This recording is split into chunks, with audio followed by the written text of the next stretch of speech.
Welcome to Tech Talk Africa. My name is Martin Tumwine, your host, and my co-host JB, John Baptist.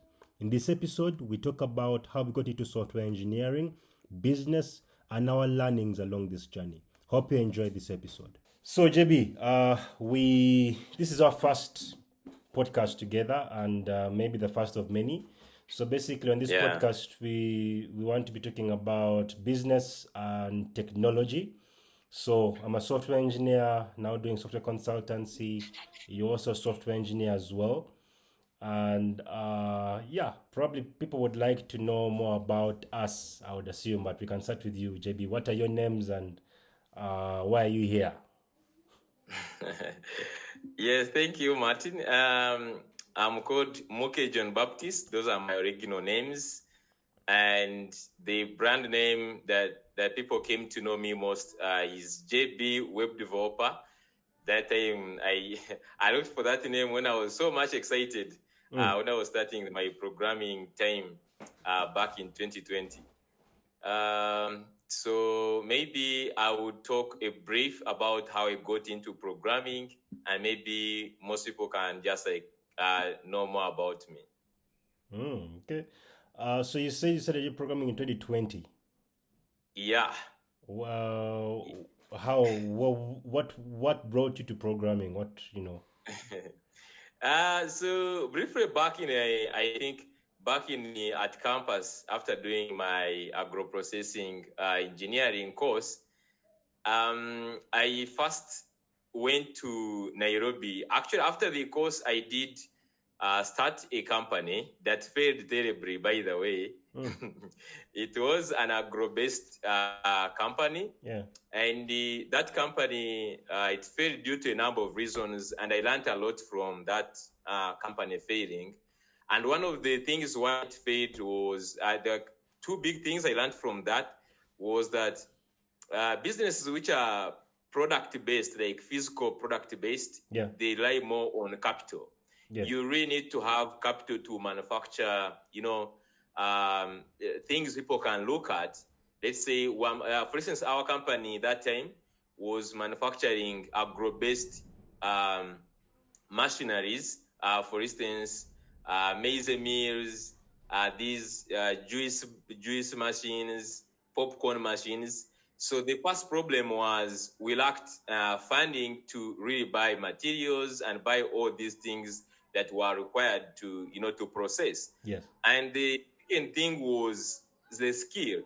At that time, I was so good in modeling, like SolidWorks and Solid Edge. Yes. So I was good in doing that. And but coming to really doing the welding work, doing the actual work that was required for the job, I was really not that so much conversant. So after the company failed back in 2019, I went to Nairobi. And I went to Nairobi not to study computer engineering or software engineering. I went to Nairobi basically to improve my skills, because in Nairobi, those people are really good when it comes to manufacturing.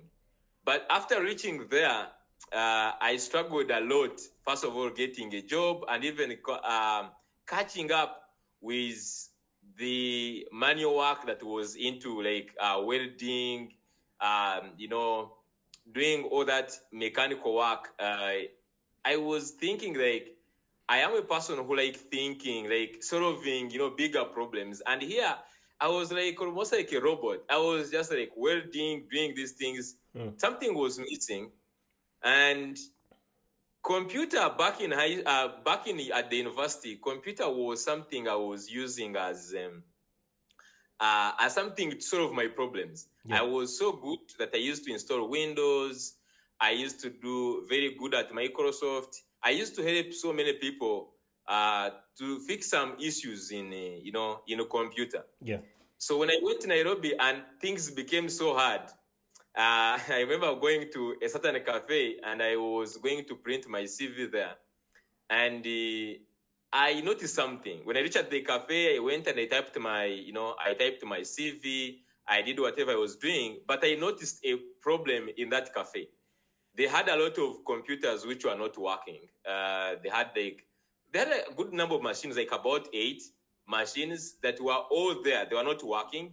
The cafe was really big. And it came to my mind, I was like, this is what I was doing at campus. I said, like, how comes all these machines are not working?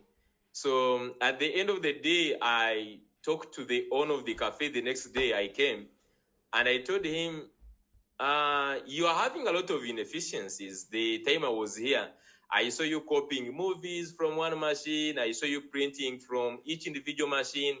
So basically, I offered him, tell him that I can improve something on his cafe. And basically, I was looking at connecting a LAN network for his computers, and also connecting his printer to the LAN network. Yeah. And then I was like, I told him I can also look at your computers. Maybe we can fix them. And he was like, but I'm not employing. Currently, I'm not employing. I told him, no, you don't have anything to lose, actually. I'm also not looking for a job, but I just like saying, like, I can just do for you these things. Yeah. If you like, you can pay me. If you don't like, you don't need to really do anything. He's like, okay, so when are you starting? I was like, right now. Yeah. So to cut the story short, I fixed all those machines. By the time I finished fixing, like installing Windows, everyone was looking at me like, this person who is so much advanced, like, where did you know all these things? Did you do like masters in IT or what? I was like, no. These are like the things I've been doing like on daily basis at campus. So I'm really okay with them. Yeah. And it hit me so hard because I did the work for about like 6 hours. I was not feeling anything. Like, I'm struggling to think of what I'm supposed to do. Like, in engineering, when you're given like a task, you need to make a lot of research to remember some things. Like, I came to realize the computer was something like I really find it very easy. Like, it is very easy for me to, to work. So to fast forward, I kept on that cafe for about a year. So I found myself the whole of 2019 actually on that cafe. So you used to go back to that cafe every day? You used to go to that cafe Yes, every day? yes. What are you doing in that cafe every day? So on the cafe, and I was telling you now, I came with new skills. First of all, I was good in Adobe Suite. I was good in Microsoft. I was good in... I had a lot of things I was just like very good at, and these people are only doing printing. So you were training. Doing only printing and... You were training people? Yeah. For that whole year, you were training people? I started training people in Microsoft. I started teaching people in how to install Windows. I was installing Windows. Those are the services we are providing, installing Windows, working on reports. So I brought in a list of new services. And the owner of the cafe was so happy. We moved our finances, I found him making about 10,000 Kenyan money per day. We moved to about 40 to 50 per day. We started like making a lot of money. Yeah. So in 2019, I was good at that. So I was like so good, and I was like not planning even to continue ahead because my plan was I had not applied to go to China for my master's in agriculture. I wanted to go to do master's in agriculture. I was like, okay, let me just like pass some time here, get some money. By the time I go to China, I have, some money to take me there and keep me upkeep. Yeah. So in 2020, COVID hit. And China, of course, was the first place to be affected. So I was not going anywhere. So during that time, by the end of 2019, I was like, okay, I'm good at Adobe. I'm good at all these things. But I wasn't getting something that is really, really utilizing all my potential. I'm a person with a lot of ideas, and I like really something which is having some logic. I like logic, me personally. Yeah. So I was feeling like I'm underutilized. So I was looking for ways online. How can I make money online? How can I do different things online? And one day, during that time when I came back in 2020, I landed on programming. Actually, it was HTML. So my first day when I did HTML, I was so much excited, my friend. Like so much excited. And that 2020, I will never forget. That year was life-changing for me, to be sincere. Because after doing the HTML, and I discovered how I like to continue doing this because it was really a bit challenging. But then I even continued searched about like programming at large, and I looked at the potential of what you can become and how you can solve anything with programming. And having also the knowledge that I had started like a product, a business, and I failed at it because of capital. Yes. And for programming, I don't need anything. I need internet, and I can create unlimited products I want. I can create anything I want, and I'm not limited by capital, because in mechanical engineering, the first problem you have, you are limited by capital. Yeah. If you cannot buy materials to construct a bicycle, you cannot proceed. But with programming, I needed just on a VS Code and a program, just to know the knowledge. This opened a lot of doors for me. I was very excited, and that's how I got into programming. Up to now, I've started the company, and I'm doing this whole thing of programming. So you said you started a company, because both of us have our companies. And tell us more about your company, for people to just understand what's going on. Tell us more about your company. What is it called, and why did you start the company? I think that time after finishing the 2020, after finishing 2021, COVID was still on. So I continued doing a lot of programming during that time. 2020, I did a lot of PHP, I did JavaScript. So my aim was, I can come back to Uganda because I was in Nairobi, and this person was somehow taking advantage of me. I wasn't like really paid on what I was like giving back. Yeah. Because as I've told you, I shifted the amount we're earning about. I doubled the amount by maybe 300%, because he was earning like about 10,000. Went to about 30 to 50,000. Yeah. So per day, that is per day, and I was being paid very little compared to what I was earning, like about maybe 500 Kenyan money, and it wasn't like surviving. But what I did that time, I was like, if I could master the skills, and then if by the time I go back to Uganda, I'm so good in programming, and I see how I can just use this, start something small with this knowledge. Yeah. So fast forward, when 2021, I was there. 2022, I came back to Uganda.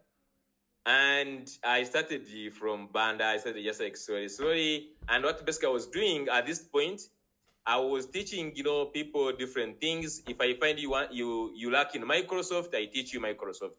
If you are lacking in Adobe Photoshop, I teach you Adobe Photoshop. If you want programming, so almost I was teaching everything at that point, as I was looking for clients. Yeah. And I remember I got my first client, which was a student at Chambogo, and I did him a PHP project, and it was also life-changing. And I was paid 500. I was like, this is going to work out. Yeah. This is going to work out. Okay. So after making that project, I proceeded and I settled in Chireka, for that matter, for a specific period. And I started training. What I was doing, I at first actually had my first website. When I came back direct from Kenya, I had a website called JB Coding School. It is still online, JB Coding School. And I was teaching programming, Canva, Photoshop, and everything like that. Yes.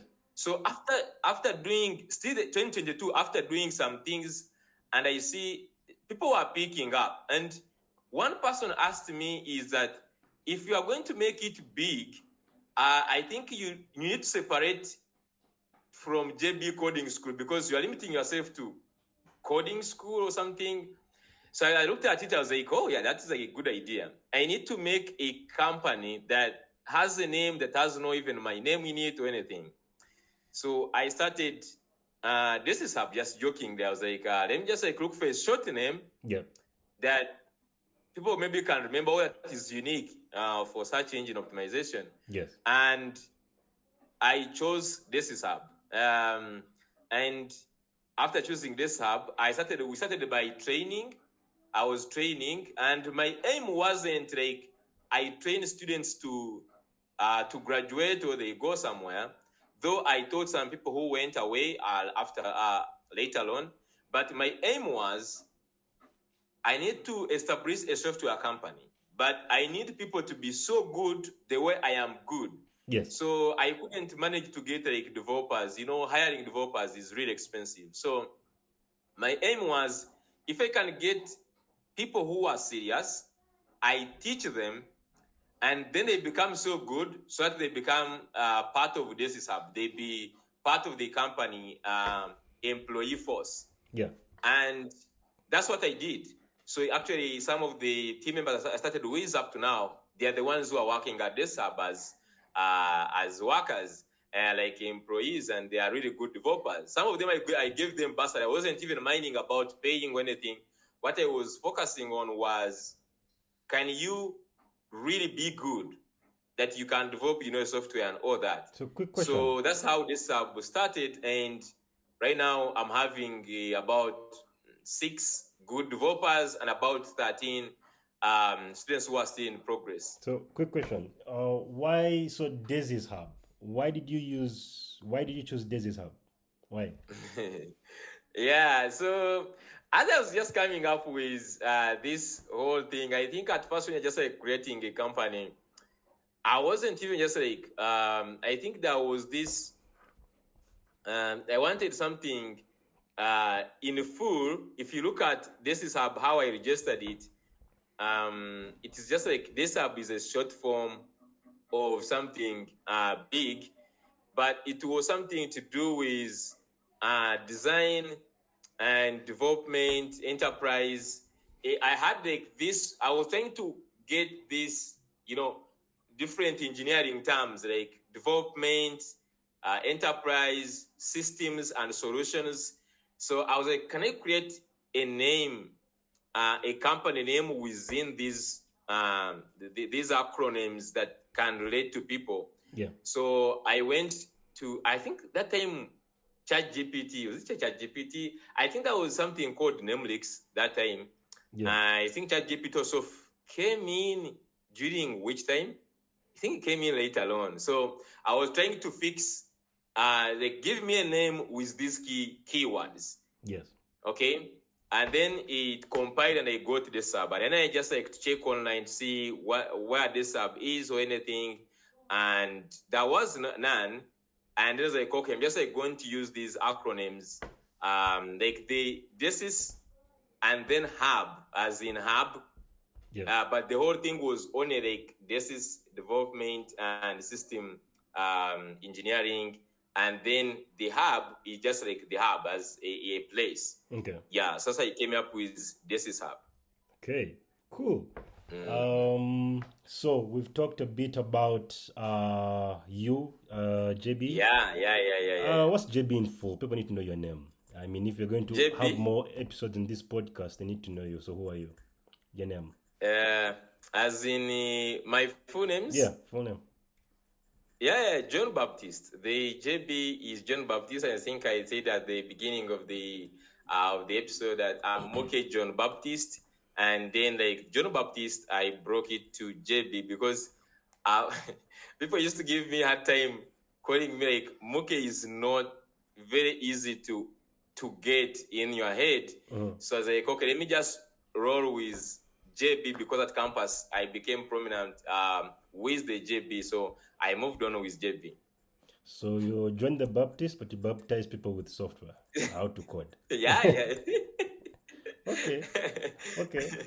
So now that people have gotten to know a bit about you, so I guess you might also now moderate and also ask me questions. So ask. Yes, I really actually. First of all, I want to tell the people how I came to meet Martin. I think I just used to see on LinkedIn, and for starters, by the way, I think this you did know about it, but my wife is one of your students. Sure. Okay. She studied biomedical engineering. Yeah, biomedical. Okay. Yeah. Okay. So it was like so we're discussing, and she understands me very well because I also taught her programming. And so like there is another guy, like looks like your mentality, you are thinking of things. There is this guy who moved biomedical from biomedical and moved into software. And that guy is also like almost like he was like, who is that person? And then showed me on LinkedIn. I was like, this is the guy. It's like, okay. So it's like, I think last year. And like, I'm going to get in touch with him. I want to know about people who are, when someone tells you about someone who is like you, like, okay, I want to understand how does he do his things. Yeah. So this year a chance presented itself, and she's the one actually who told me, like, did you know Martin has a wife is called Lisa, and it's like she's a friend actually. She follows you up, and so like they have, I think there is a meetup they have. You should join and see what is going on. I was like, oh, actually this year my campaign is to really network at large. I didn't know that you were there. What I'm very sure, I knew Lisa was the one who is, chairing that meetup, but I didn't know that you were there. Then when I reached in the meetup, I found you presenting. I was like, wow, this is really interesting. I was looking for Martin, to get knowing Martin and all that. So I found you there, presenting, and I was really happy. That's how I came to get to know you and to produce this whole thing of the podcast. I started from, I think, that meetup, because from that time we moved on, like chatting and progressing up to now. So I would really want to know who is Martin? How did you do biomedical? I want to connect these pieces, biomedical, you, Zantu, and all these. How do these pieces come together to create Martin as a senior software developer and a CTO? Okay, so Martin Tumwine is my name. So for those of you who are watching this for the first time, who am I? I am a person who's very interested and passionate about technology and how technology can improve the lives of many. So ever since I was a kid, I was very interested in doing research. I remember when I was young, I actually wanted to find the cure of HIV. You can imagine. So I started reading about HIV. So interestingly, I actually wanted to be a doctor, not a software engineer. I wanted to be a doctor because I wanted to save people's lives. So I started reading books on HIV, viruses, bacteria, things like that. I was so interested in those things. And then... that is which time? I was young. So let's say the early 2000s. I was that is like in a high school, campus, primary, or what? Primary school. Primary? Yes, primary school. Yes, like I was so let's say around 8 years old. So that whole curiosity thing. Still, when I was younger, let's say 6 years. I had that curiosity about how things worked. So I was really interested in being a doctor. I think from 6 years old, and then at the same time, I also wanted to also understand I have two big brothers, and they brought home a video game console. So back then there was Nintendo, Sega Mega, and they had these cartridges, these things that you just slip in. And I was wondering, how do these cartridges work? How does the television work? And how do you play these games? I was always asking myself such questions. And then eventually, fast forward, so let's say in my senior 17 years of age, around that time, I met my first mentor. He taught me electronics. So up until then, in my mind, I knew I wanted to be a doctor. Then I get to senior 5, and then I now see, and I'm like, okay, I think when I met this person and he taught me electronic design, like how to connect capacitors, resistors, and just make a circuit out of it, I was like, it just unlocked a whole lot of possibilities for me. And I said that this is actually what I always wanted. This is how I can learn how microelectronic systems work. And then I remember I read an article, and in this article they were talking about how 80% of graduates cannot find any jobs. here in Uganda, and I said, okay, I don't want to be among that statistic. So I said, how can I be different? So I looked at myself and I said, okay, if there's so many people who want to be doctors, why not go for my passion? Why not go what I'm actually in love with? And I said, I'm actually in love with electronics. And also, I just wanted to also understand also how software works. Because around my senior for around 16, 17 years old, I had a friend called Daniel. He was already trying to make an operating system, and I was like, wow, how is he trying to create his own operating system? He said talking about programming languages, and they're like, what does a programming language even mean? That was around That is around what time? 2011, 2010, Okay. and I was like, how does he even do these things? And so during my A-level period, I was able to learn electronics all throughout, and I really enjoyed it, and I loved it. So somehow my course changed. I said, you know what, I'm no longer going the other route, being a doctor. I'm falling more in love with electronic systems, and I started thinking about, okay, how do I merge my understanding of me trying to do research, but also mix it with electronic systems and also software systems. So that's how I said. So that's why I got into biomedical engineering, because it was a field that I felt like I could, be heavily impact. So I started doing biomedical engineering at Chambogo University, and then what happens is that I then begin learning how to uh, create software. So I had a cousin of mine who gave me a laptop, a really small laptop. It was really old. It would take like about 10 minutes to start. It was really slow and old. But it was through that I actually learned programming. It got me on my programming journey. I started learning C++, how to code, and things like that. So at university, there was internet. So I'd go almost every day, access internet, learn about all these programming languages, learn about all of this software. And then I would also download books and also read books, and I would just practice. I would just practice. And then I started making my own small calculator, in C++, or making it like a console application, but a calculator in that shape or form. And that's how the programming journey started. And when I graduated, I said I don't think I want to be a biomedical engineer, because I remember during my internship, I did my intern at Mengo Hospital, but I never really enjoyed it. It was more like go repair, come home, go repair. Yes, I learned a lot in terms of how certain things work, but I really wasn't going to be happy around it. But with software engineering, I knew that there are always challenges, and I just love those challenges. I just love getting into those challenges and just trying to fix things. And I love that so much. So I said, you know what, I'm going that direction. And I started then doing, freelance work for people here and there. And then now how we now got here right now. So I run a company called Zantu, and how the name came about, Zantu. So I had this idea that like I want to do something for people, something that's going to improve people's lives. So that's how Zantu came into play, Zavantu, for the people. So that's how Zantu is right now. And over the years, I also got another mentor who taught me software engineering around the time of COVID.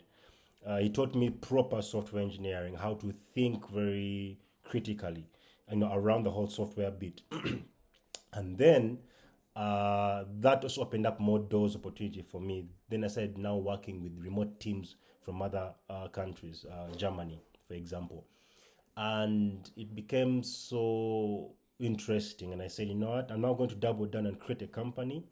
And it's going to be called Zantu, and want to create software.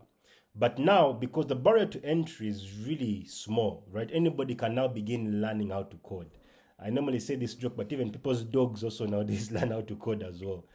But the barrier to entry is really small, and now we have all of these people who are competing. So so people are competing quite a bit. So I said, how do I differentiate myself?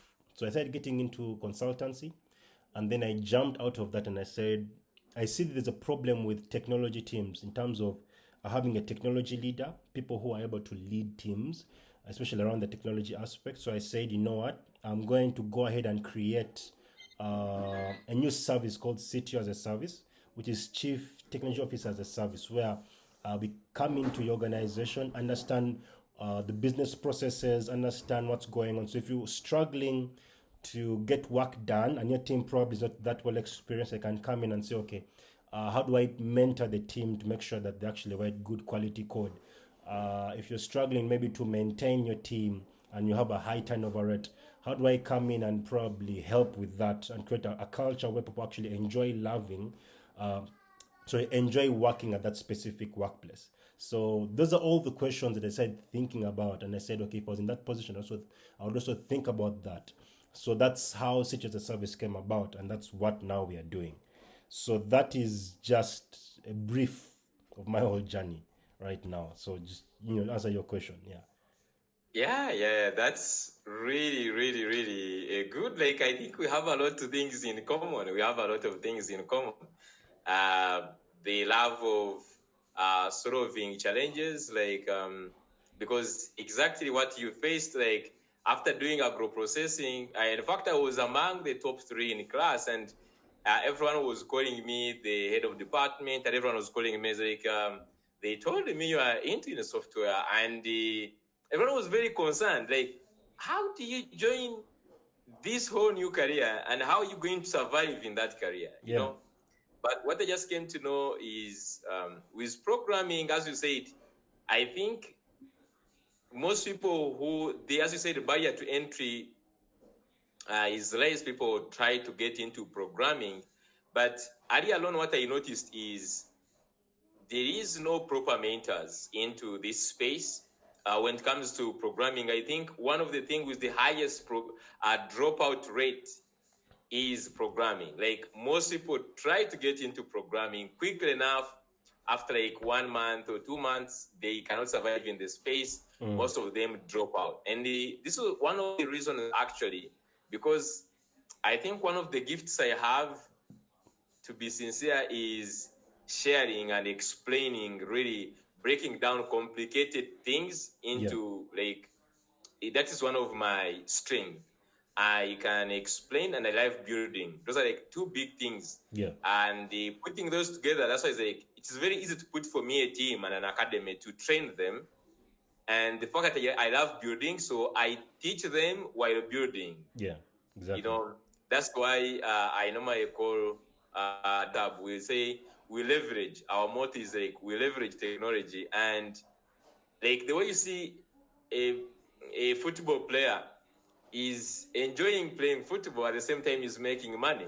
If you can meet that sport in your business, I think it is the most nice sport ever, because that is like the sport I've been looking at. I like teaching, explaining, and building things. So I just combine those 2.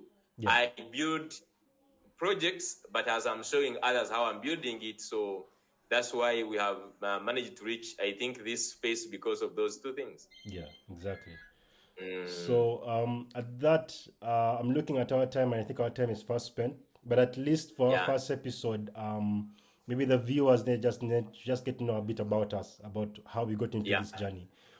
And for those of you out there who are thinking about software engineering or getting into anything that you want to get into, at the end of the day, I would say that for my case, it's good when you have the passion for it, but also have the discipline for it. Because what happens when you have the passion for it and then you're actually struggling? So the idea is to also just create a balance. So I remember there have been periods where I was so passionate about software engineering that I totally forgot that I needed to think about how do I actually earn an income as well.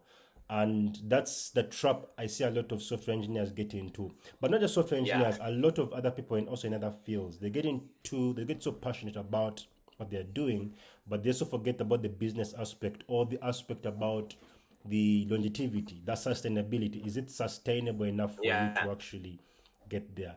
And yes, there have been success stories for those who have been very passionate.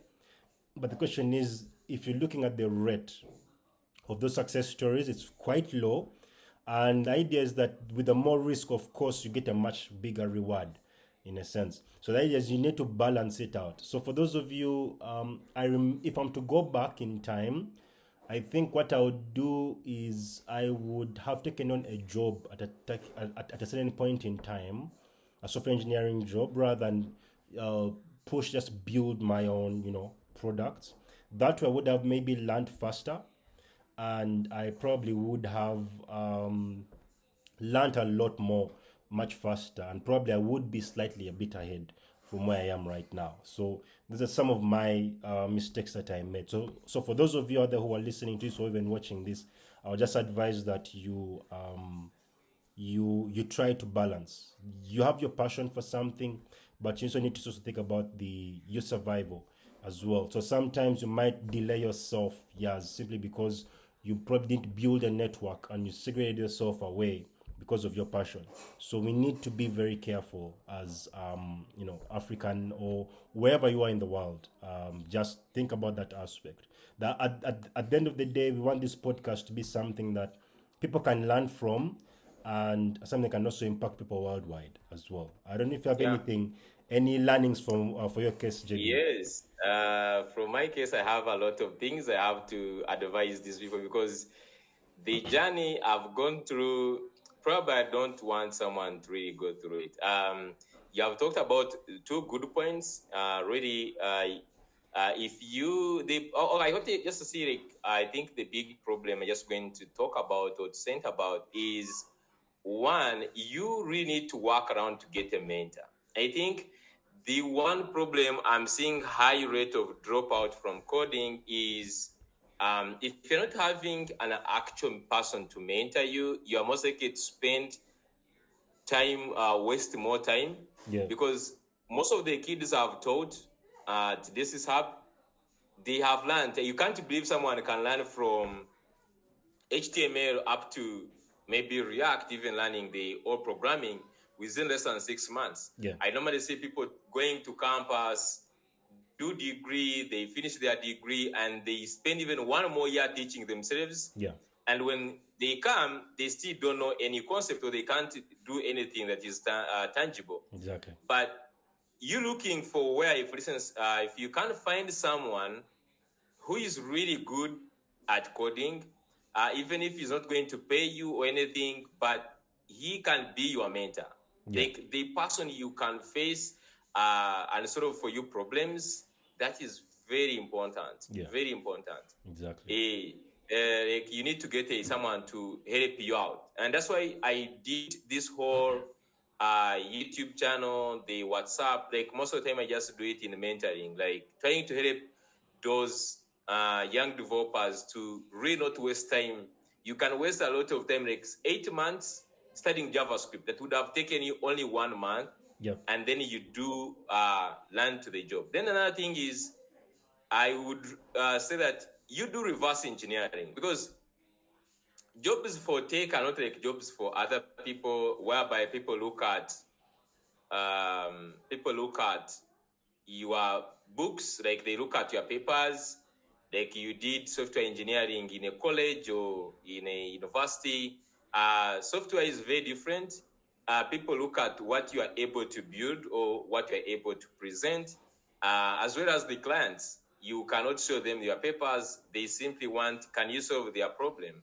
That is the most important thing. So what I would tell the people who are getting into this one, if, for instance, you wanted a job to work at Microsoft, you simply go and look at the job description and reverse engineer everything they need at the job. So, for instance, if you went at Microsoft, they want you to be knowing React, MongoDB, MySQL. Simply reverse engineer. Can you do a project that uses that same tech stack, rather than just going and study randomly things, and then you come to ask for a job and they want the specific technology or tech stack, and you find that what you studied was something different. So you can't reverse engineer your job. Simply go and search for the job, and when you get a job, look at what do they need. So when you come to JB or you come to Martin, you're like, okay, I'm trying to get into this tech stack. I've seen most people falling into a trap of being good at everything. You ask a person, in 1 year he has done all the technologies. He has done machine learning, Python, Kotlin. He has done everything. And then you're like, okay, you show me a complete project in any of your choice of your programming languages, and they don't have anything to show. They don't have any project. And instead, they would have concentrated on a particular tech stack to get you started. Exactly. In fact, after learning one tech stack, you can easily learn others. So what I would just say is, can you just like reverse engineer your job? They go and look at a particular job on LinkedIn or with all those job sites and look at the technologies they have. So even when you're watching a tutorial, can you get a tutorial that is building a project particularly in the tech stack? And that's why I would just like say to a person who is getting into this, because it took me time. I learned almost a lot of things to come to concentrate what I'm doing right now. I did a lot of things that I'm not using, but I would say it is very easy to reverse engineer your job. Sure. Okay. Our time is fast spent, JB. So right now, let's say we've come to the end of our first episode. So in case any of you people out there who are watching this have any experience and you want to share something, just comment in the comment section. If you love what we are talking about, be sure to hit the subscribe button and then be notified next time for more episodes. We also intend to interview a number of people as well out there who have maybe tech products or just entrepreneurs in general, and basically we just want to just learn from each other and see what we can do better. That's it for the first episode. I think it has been really nice, and to those ones who are just like watching us from all the places, we love talking about tech. If you have anything, any product you want us to review, if you just like you have any question or you would want us to tackle a particular topic in depth, like AI and all these, we're going to be sharing on this platform. We're going to be having a lot of talks, and everyone is welcome. If you have really good ideas, this is our first episode and it has been really good to share with you, Martin. All right. Take care, JB. Take care.